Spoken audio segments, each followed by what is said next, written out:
기도하겠습니다.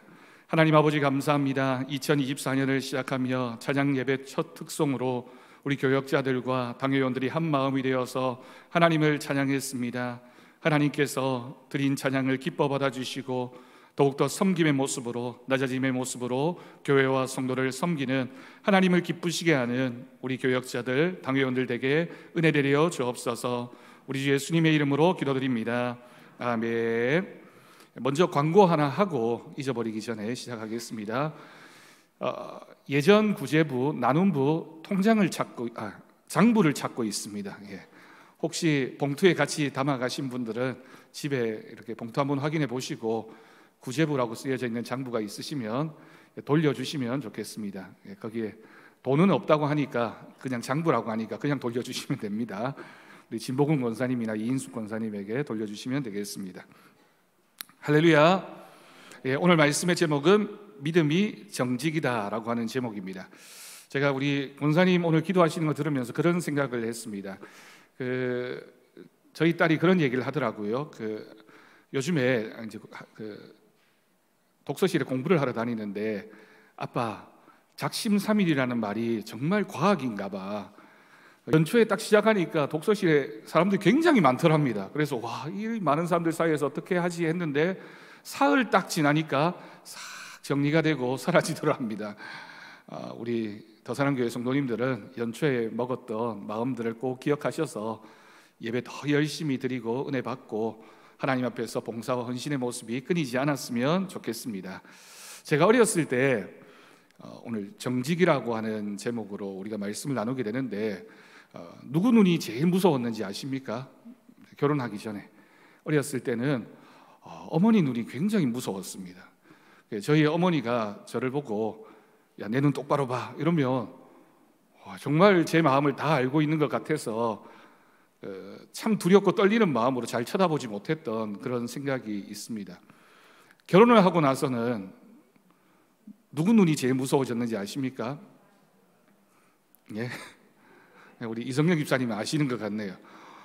그렇게 무서운 사람은 아닌데 아내 눈을 쳐다보는 게 그렇게 힘들더라고요. 이렇게 똑바로 봐 이러면 똑바로 볼 수 없을, 평소에는 잘 보는데 뭔가 특별한 일이 있을 때 보라고 하면 보는 게 굉장히 두려워지고 떨리는 마음이 들었습니다. 근데 요즘 들어서 제가 누구 눈 보기가 좀 이렇게 무섭냐면 제 딸 눈 보기가 그렇게 무서워졌습니다. 아빠 이러고 저를 이렇게 부르면 또 뭘 요구하나 보다, 뭘 원하는 게 있나 보다, 뭐 시키려고 하나 보다 이런 생각이 들어서 되게 무서운 마음으로 그 목소리를 듣고 있는데 저분 반응이 별로 없으시네요. 저는 요즘에 제 솔직한 마음을 정직해야 된다라는 마음을 표현하고 있는데 여러분들은 요즘 누구 눈 보기가 제일 무서우십니까? 무서운 게 없습니까? 다 내 마음대로 하고 있으니까 아무도 무서운 게 없습니까? 누구의 눈보다도 하나님 눈 보시는 것, 하나님이 우리를 쳐다보고 계시는 것을 늘 두려워하는 마음으로, 경외하는 마음으로 살아갈 수 있기를 바랍니다. 자, 오늘은 우리가 마가복음에 굉장히 한편으로는 슬픈 장면이고 십자가 사건에 있어서 가장 핵심적인 그런 장면이라고 할 수 있는 본문을 함께 나누도록 하겠습니다. 자, 말씀의 살핌입니다. 1번입니다. 베드로는 잡혀가신 예수님을 멀찍이 따라 대제사장 집 뜰안까지 들어가서 아랫사람들과 함께 불을 쬐고 앉아 있었습니다. 그때 대제사장의 여종 하나가 와서 베드로를 보고 뭐라고 말했습니까? 66절과 67절 말씀 보면요, 베드로가 숨어서 불을 쬐고 있었는데 그것을 보고는 여종이 너도 나사렛 예수와 함께 있었도다 라고 말합니다. 그럼 지금도 성지순례를 가면 이제 대제사장의 집으로 추정이 되어지는 집터, 약간 복원해 놓은 그 장소가 있습니다. 가보면 그렇게 크지 않습니다. 그러니까 지금 이 사건이 일어나고 있는 이 대제사장의 집들에 예수님도 계셨고 아마 로마 군병이나 지켜보던 사람들, 예수님의 제자들 중에 또 몇 사람 이렇게 함께하고 있었겠죠.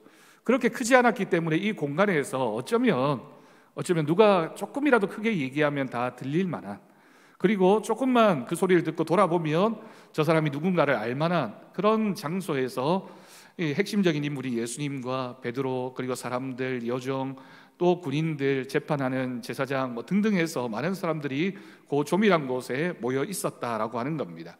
그 장면을 한번 떠올려 보십시오. 내가 뭐라고 대답하는지 지금 누가 듣고 있을까요? 예수님이 듣고 계십니다. 사실은 큰 공간이 아니기 때문에 여종 하나가 가까이 가서 여기 오늘 말씀처럼 너도 나사렛 예수와 함께 있었다 이렇게 얘기한 게 아니라 주변에 있는 사람들 들릴 만큼 당신도 예수님과 함께 있던 그 사람이 아니냐라고 얘기했을 거고, 베드로가 깜짝 놀라서 대꾸를 할 때 예수님도 들었을지 모르겠습니다. 성경은 그렇게 자세하게 얘기하고 있지 않지만, 오늘 본문에는 등장하지 않지만 다른 복음서를 보면요, 이 장면의 마지막 부분에 가면 예수님과 베드로의 눈이 마주치는, 바라보고 있는 장면이 복음서의 다른 본문에는 기록되어져 있습니다. 그만큼 크지 않았다는 거죠. 그 장면에서 자신이 대답하고 있고 그 말을 여종이 듣고 있고 주변의 사람들이 듣고 있지만 예수님도 듣고 계시고, 또 결정적인 장면에서는 예수님의 눈과 베드로의 눈이 마주치고 있다.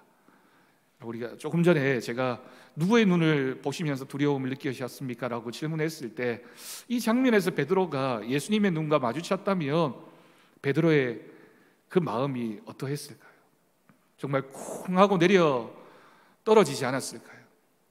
자기가 대답하고 있는 거 다 들었을 텐데 예수님이 고개를 돌려서 자기를 쳐다보고 계신 걸 알았을 때 베드로의 마음이 어떠했을까요? 여러분 생각해 보십시오. 2번 질문입니다. 여종의 말을 들은 베드로는 뭐라고 대답합니까? 68절을 보면 여종의 말에 베드로가 부인하여 나는 네가 말하는 것이 무엇인지 알지도 못하고 깨닫지도 못하겠노라. 여러분 질문과 대답이 있는데 질문보다 대답이 더 깁니다. 거짓말의 특징이 뭔지 아십니까 여러분? 거짓말은 자꾸만 길어집니다. 설명이 더 붙고요. 물어보면 물어볼수록 더 뭔가를 얘기해야 될 거 더 길게 얘기하고 더 크게 얘기해야지만 내 말이 진실인 것처럼 그 사람에게 들릴 것만 같습니다. 그걸 우리가 여러분 변명이라고 하고요, 또 아니면 회피라고 하죠. 내가 이 장면에서 누군가가 나의 잘못을 지적할 때 아니다 라고 얘기하는 내 말이 더 길게 언급되고 있습니다. 3번입니다. 여종이 곁에 서 있는 사람들에게 다시 말하자 베드로는 어떻게 했습니까? 69절과 70절을 보면요, 여종이 베드로를 보고 곁에 서 있는 사람에게 이 사람은 그 도당이라고 말하자 베드로는 또 부인했습니다. 아마 이 여종에게는 확신이 있었던 것 같아요. 자기가 지금 마주하고 있는 이 사람이 예수님의 제자 그 사람이 맞다, 아니면 조금 더 자세하게 한다면 이 사람이 따라다니던 그 제자들 중에 핵심적인 사람이다. 그렇잖아요 여러분. 우리는 성경에는 수제자라는 표현이 안 나오지만 베드로를 가리켜서 수제자, 첫 번째 제자라고 부릅니다. 그것도 그런 것이 12제자의 이름이 쭉 나열될 때마다 뒤에 사람들의 이름은 조금씩 이렇게 순서의 차이가 있지만 베드로는 항상 그 앞자리를 차지하고 있던 사람들입니다. 누구라도 동의할 만한, 저 사람은 예수님의 첫 번째 제자야. 앞장선다는 것, 첫 번째가 된다는 것이 그만큼 책임감이 무겁습니다. 그냥 여러 사람들 사이에 끼어 있으면 그냥 한 사람이지만 그 무리에서 대표하게 되거나 또는 순서가 있을 때 그 앞자리를 우리가 차지하게 되면 그 사람에게는 더 큰 책임이 있을 수밖에 없는 거죠. 여종이 베드로를 향해서 너도 그 사람이다, 그 도당이다 라고 얘기했을 때 베드로가 자신에게 지어졌던 이 첫 번째 제자라고 하는 말씀이, 이전에는 내가 예수님이 왕이 되시면 더 높은 자리, 더 좋은 자리에 앉아야지 라고 하는 자부심이나 욕심의 자리였다면 지금 이 순간에는 너무나 그 자리가 무겁게 절망스럽게 느껴졌을 겁니다. 12명 중에 한 사람인 것도 참 마음 어려운데, 그것도 좀 뒷부분에 있는 제자라면 나는 별로 크게 상관은 없어 이렇게 얘기할 수 있을 텐데, 누구나도 할 것 없이 베드로가 첫 번째 제자라고, 예수님의 제자 중에 첫 번째라고 하는 이름이 그의 이름 앞에 붙어져 있었기 때문에 베드로는 이 말이 너무나 무겁게 느껴졌던 겁니다. 4번입니다. 이 일이 계속해서 연속해서 이어지고 있습니다. 이게 하루 지나고 며칠 지나고가 아니라, 아니면 1시간이 지나고가 아니라 계속해서 거듭해서 베드로를 향해서 네가 제자다라고 하는 말이 연거푸 반복되어지고 있는 거죠. 4번입니다. 조금 후에 곁에 서 있던 사람들이 베드로에게 뭐라고 말했습니까? 여종이 이 사람이 베드로야, 그 사람이야, 그 제자야 라고 얘기하는 걸 주변 사람들에게 얘기하니까 다른 사람들도 어떻게 했다고요? 다 동의를 하고 수긍을 하면서 그래 맞아, 당신이 예수님의 제자가 아니냐. 70절입니다. 당신도 갈릴리 사람인 것을 보니 그들과 한패임이 틀림이 없다고 말했던 겁니다. 여러 가지로 아마 베드로가 그 사람이었던 것이 증명되었을 겁니다. 아마 그 중에는 외모적인 특징도 있을 거고요, 아니면 봐왔던 예수님을 따라다녔던 그 모습도 있을 거고요. 오늘 장면을 보면 갈릴리 사람이다라고 하는 표현을 사용한 걸 보면 이 당시에는, 오늘날도 물론 여러분 우리가 지역마다 말에 뭐가 있습니까? 사투리가 있잖아요.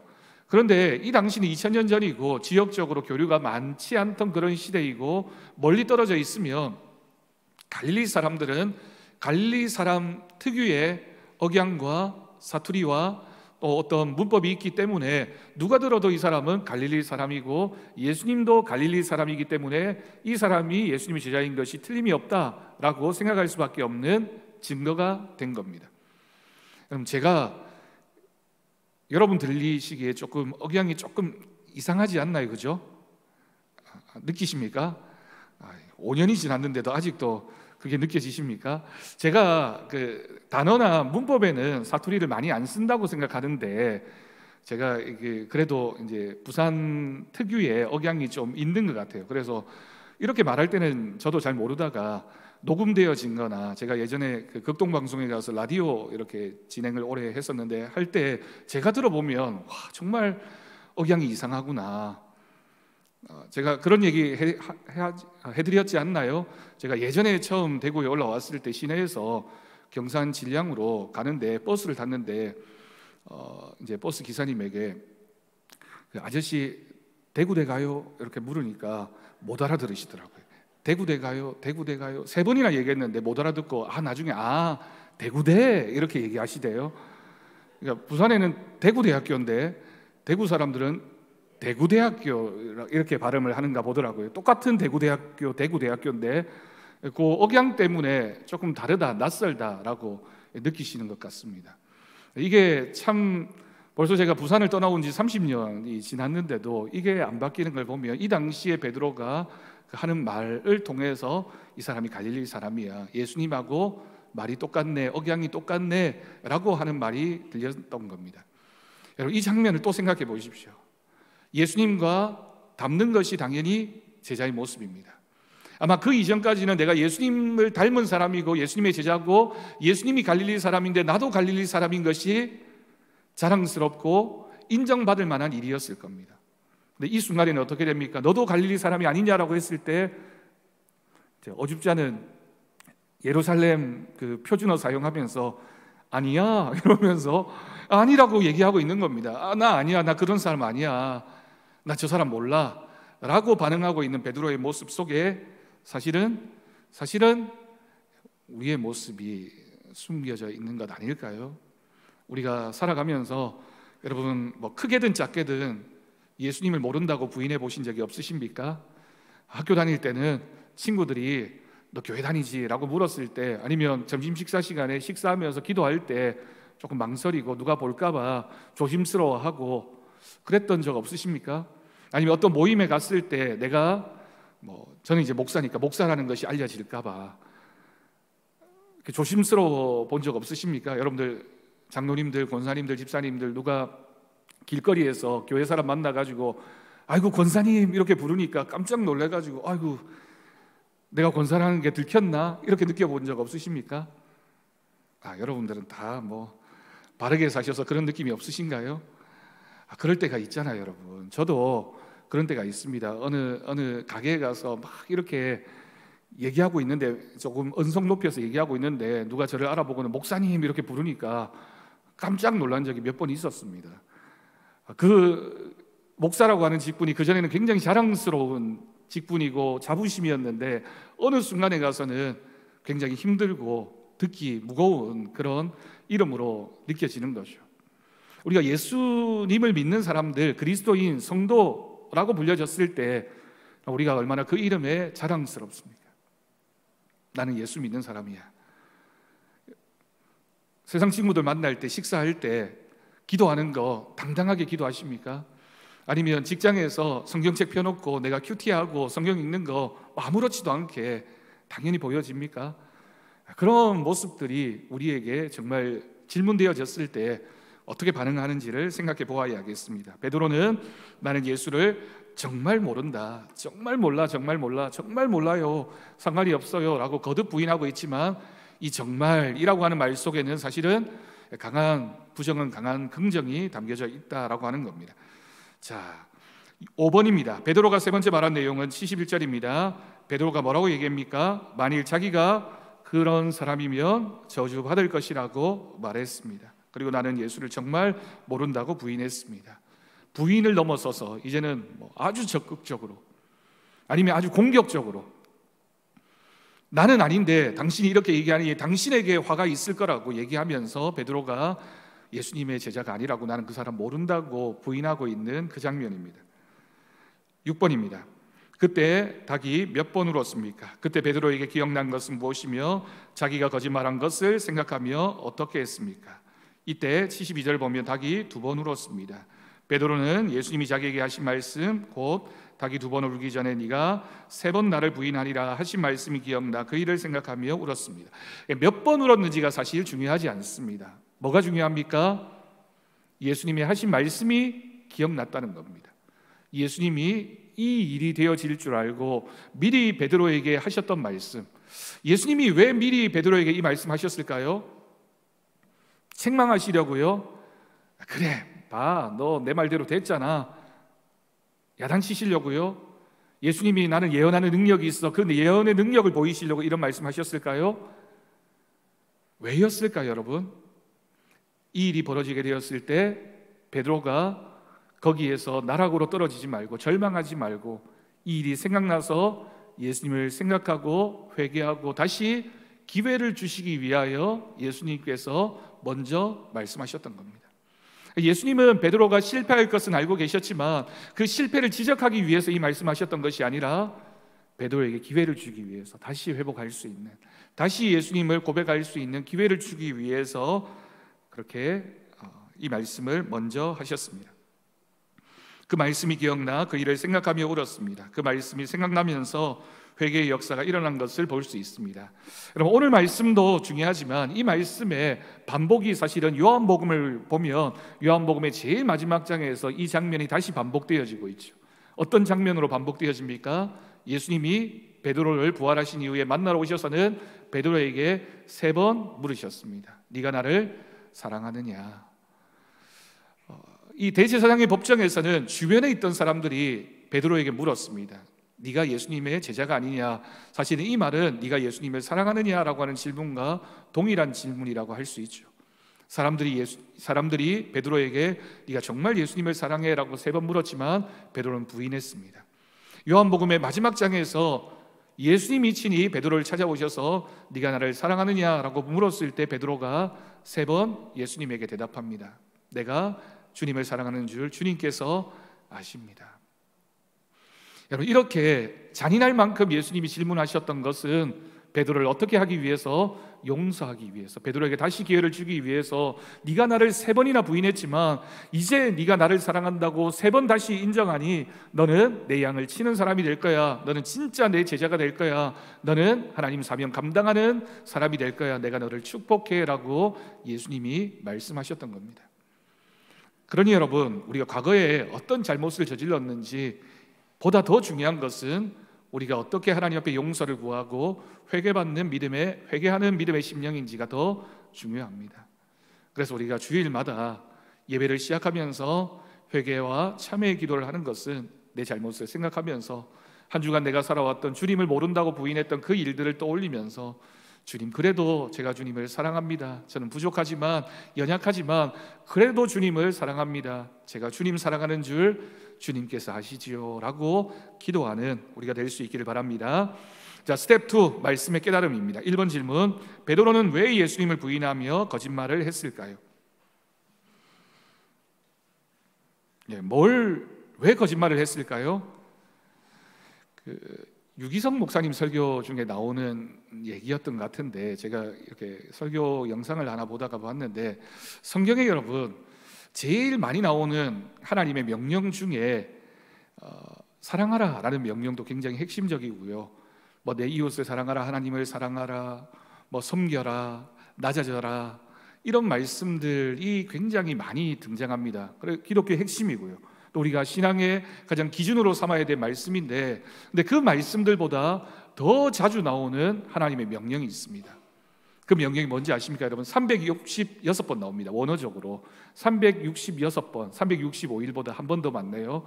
366번 나오는 하나님의 명령 한 문장이 뭐냐면 두려워하지 말라라고 하는 말씀입니다. 성경에 제일 많이 나오는 명령입니다. 두려워하지 말라. 여러분, 두려움이라고 하는 것이 왜 찾아오게 될까요? 인간에게 제일 먼저 인류 역사에서 제일 먼저 두려워했던 인물이 누굽니까? 아담입니다. 하나님의 낯이 두려워서 피했습니다. 그때 하나님이 아담을 찾아오셨죠. 그러면 두려움은 뭐 때문에 생기는 겁니까? 죄 때문에. 죄는 뭘 가져옵니까? 하나님과 우리와의 사이의 관계를 단절시킵니다. 그러니까 하나님과 우리가 사이가 멀어지게 되면 무슨 감정이 생긴다고요? 두려움 감정이 생기는 겁니다. 그래서 하나님이 우리에게 주시는 가장 자주 하셨던 말씀은 두려워하지 말라. 내가 너와 함께 할 것이다. 여러분, 그 말씀이 자주 반복되어진다는 것은 우리의 삶 속에서 우리가 뭘 자주 한다고요? 두려움을 많이 느낀다는 거예요. 그만큼 무슨 일이든지, 뭐 그게 경제적인 문제든지 관계의 문제든지 아니면 뭐 사건 사고나 아니면 살아가는 데나 뭐 여러 가지 부분에 있어서 우리가 두려움을 많이 느낀다는 거죠.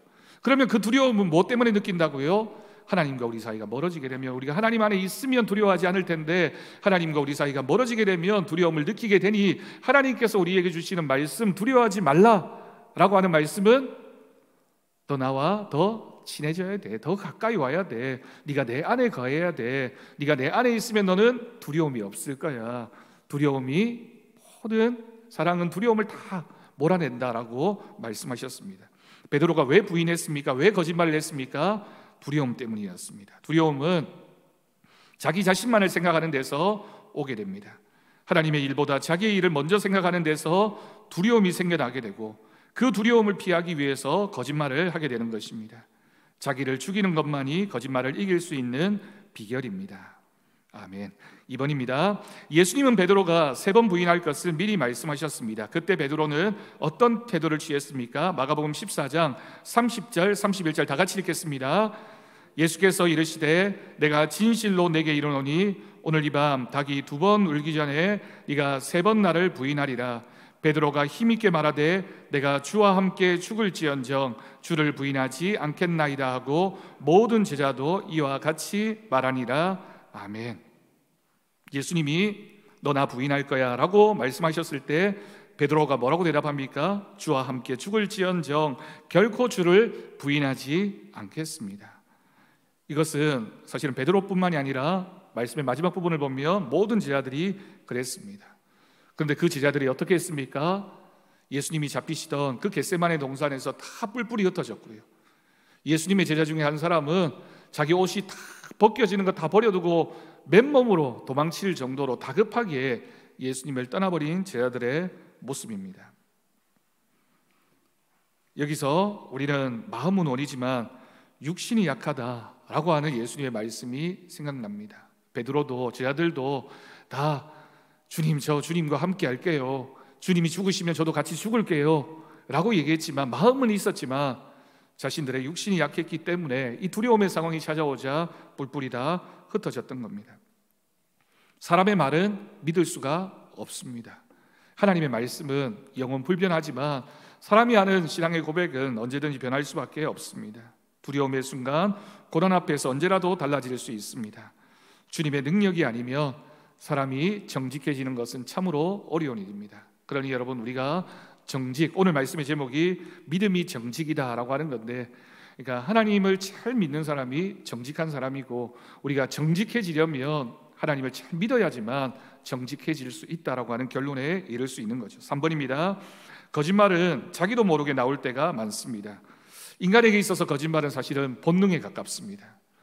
그래서 누가 가르쳐 주지 않아도 때가 되면 다 거짓말 잘 하고요, 미리 준비하지 않아도 위기의 순간이 찾아오면 거짓말을 저절로 하게 되는 것이 인간의 모습입니다. 우리가 자녀를 키우다가 우리가 그랬던 것처럼 어느 순간에 이 녀석이 나한테 거짓말을 하네 라는 생각이 들었을 때 여러분 어떤 기분이 들던가요? 어떤 기분이 드셨습니까? 자녀가 처음, 여러분들 자녀는 한 번도 거짓말한 적이 없습니까? 자녀가 처음 거짓말하는 것을 알았을 때 우리 엄마 아빠의 마음이 어떠했습니까? 네, 여러분, 하나님은 우리가 끊임없이 하나님 앞에 거짓말 하잖아요. 때로는 뻔뻔스럽게 거짓말을 합니다. 다 알고 계시는 거 알면서도 거짓말을 합니다. 부모님들이 그런 얘기 종종 하죠. 자식들에게 알면서도 속고 모르면서도 속고 이렇게 표현을 하시는데 하나님이 우리를 향해서 그렇지 않을까요? 알면서도 속아주시고 모르면서 속는 일은 없겠지만 다 아시지만 우리의 거짓말을 다 받아주십니다. 예수님 베드로가 부인할 것을 예고하셨을 때 다 아니라고 했습니다. 우리는 이 상황을 통해서 내 모습을 발견할 수 있어야 합니다. 주님의 능력이 아니면 그럴 수밖에 없습니다. 자, 3번 뒷부분입니다. 수제자 베드로도 결코 예수님을 부인하지 않겠다고 했는데 자기도 모르게 거짓말을 3번이나 했습니다. 그것도 점차 강조하면서 나중에는 저주까지 해가며 완강히 부인했습니다. 이것을 통해 느끼는 영적인 교훈은 무엇입니까? 베드로가 저주하며 예수님을 3번이나 부인한 것은 사실은 마음이 아니었을 수 있습니다. 베드로는 결코 주님을 부인하지 않겠다고 자기 입으로 분명히 말했던 인물입니다. 하지만 결국 예수님의 말씀대로 되었고 또한 그 결과를 감당해야만 했습니다. 우리의 마음속에는 성령님도 계시지만 우리 안에는 여전히 악한 영도 함께하고 있기 때문입니다. 우리가 조금만 우리의 믿음이 흔들리고 마음을 빼앗기게 되면 성령님이 끊임없이 우리를 움직여 가셔야 되는데 우리 안에 있는 악한 영이 우리로 하여금 하나님 앞에 정직하지 못하도록 하나님 말씀을 떠나도록 만들어 버리게 됩니다. 이전에 베드로가 예수님께 십자가에서 죽지 말라고 한 것도 베드로 자신이 한 것이라기보다는 예수님 말씀하셨던 것처럼 사탄이 베드로의 마음을 움직였기 때문입니다. 그러니 우리가 사탄이 우리의 마음을 지배하지 않도록 늘 근신하여 깨어 기도해야 합니다. 하나님 말씀을 늘 생각하고 묵상해야지만 하나님 말씀 앞에 나아갈 수 있고 우리가 정직하게 신앙생활을 할 수가 있습니다. 꼭 그렇게 하실 수 있기를 바랍니다. 스텝 3 말씀의 적용입니다. 1번 사람에게는 정직하지 못한 부분이 많습니다. 왜 그렇다고 생각합니까? 아까 말씀드렸고요. 우리 안에 있는 욕심이 있기 때문에 하나님과의 관계가 끊어지게 되면 두려움이 찾아오면 거짓말을 할 수밖에 없습니다. 2번 당신은 주로 언제 거짓말을 하는 편입니까? 여러분 한번 생각해 보십시오. 3번 거짓말을 하지 않기 위해선 당신이 해야 할 일은 무엇입니까? 결론입니다. 우리가 뭘 해야 될까요? 하나님과 계속적인 관계를 맺어야 합니다. 그 중에 하나가 말씀 묵상이고요. 그 중에 하나가 기도이고 그 중에 하나가 찬양이고 또 중요한 것이 이것을 다 통틀어서 예배라고 할 수 있습니다. 우리가 끊임없이 하나님을 예배하고 기도하고 말씀을 읽어야지만 하나님 말씀 앞으로 나아갈 수 있는 거죠. 여기에 우리 매일 큐티 하시는 분들 많은데 우리가 매일 이런 하나님 말씀 묵상하고 기도하는 시간을 가지고 하는 것이 우리가 하나님과 끊어지지 않도록 끊임없이 하나님을 향해 나아갈 수 있도록 하나님이 우리에게 주시는 특별한 기회입니다. 큐티도 작심삼일이 되지 않고 열심히 꾸준히 1년 365일 잘 해갈 수 있기를 바랍니다. 올해는 1년이 366일이랍니다. 2월이 29일까지 있어가지고 하루가 더 기네요. 좋은 일일까요? 여러분 나쁜 일일까요? 모르겠습니다. 우리가 하나님의 일을 잘 감당하면 기쁜 일이 될 거고 그 일이 부담스러우면 길어 보이는 날이 될 수도 있겠습니다. 자, 밑으로 내려옵니다. 정직이 주는 유익 읽어보시면 되는데 두 번째 문단을 한번 보십시오. 정직하기 힘들 때는 정직이 주는 유익을 마음에 두면 도움이 된다라고 하는 말이 있고요. 두 줄 내려옵니다. 정직하면 마음이 평화롭고 양심의 가책을 받지 않습니다. 더 중요한 거 쭉 내려옵니다. 제일 마지막 문단, 더 중요한 것은 하나님은 이런 사람에게 뭘 주신다고요? 복을 주신다는 것입니다. 손해보지 않습니다. 정직하게 사는 사람은 지금 당장은 세상에서 손해보는 것 같아도 하나님께서 주시는 복이 있습니다. 거짓을 행하는 사람은 결국 멸망합니다. 역사상 거짓을 행하고 성공한 사람은 하나도 없습니다. 악인은 바람에 나는 겨와 같이 사라집니다.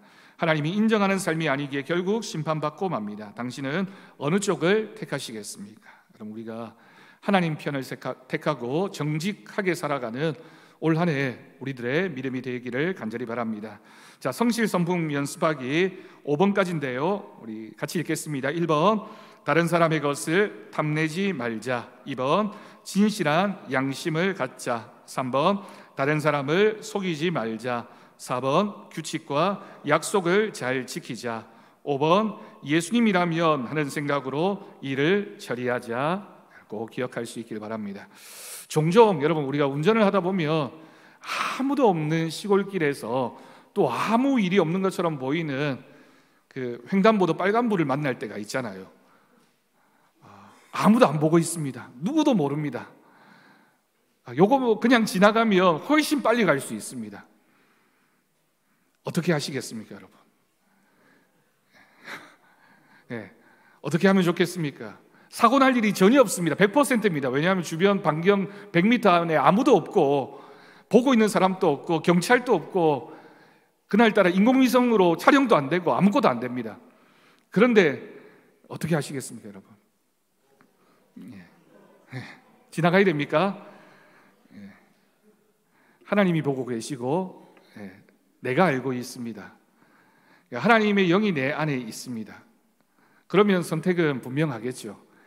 저도 찔리는 말씀이고 우리 모두가 이런 마음으로 한 해를 살아간다면, 하나님이 보고 계시다라는 믿음으로 살아간다면 하나님이 주시는 은혜가 있는 삶이 될 줄로 믿습니다. 기도하겠습니다. 하나님 아버지, 감사합니다. 오늘도 우리를 불러주셔서 새해 첫 주일 찬양 예배를 통하여 믿음이 정직이다, 정직한 것이 믿음이다 라는 말씀을, 교훈을 얻습니다. 올 한 해 믿음으로 살게 하시고 정직하게 사는 우리의 삶이 되게 하여 주옵소서. 우리 주 예수님의 이름으로 기도드립니다. 아멘.